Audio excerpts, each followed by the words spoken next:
This is how I recommend you hold your yarn to give you a little bit more control while you crochet. So at a bare minimum, I would say you should wrap it around your index finger once, and that's going to give you a good way to hold your yarn while still making it accessible to the hook. If you wrap it around the second time, it'll slow things down a little bit more, so it'll help you control the tension a little bit better. Then the way I like to do it is grab it with my pinky and wrap it around the outside of my hand before I wrap it around the index finger, and that is how I control how the yarn flows. So when I'm holding it with my hook, that's what it would look like, but a better way to show you is with an actual swatch. So the reason I say you should wrap it around your index finger like this is it puts the yarn in a position that makes it easy for your hook to grab.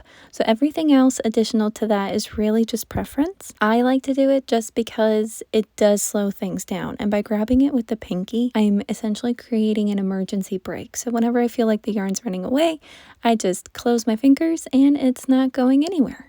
But this video isn't to tell you that you're doing it wrong. This is simply for those who are struggling with holding their yarn and maybe are looking for tips and tricks on how to make it a little bit better. But whatever works for you, and don't let anyone tell you you're doing it wrong.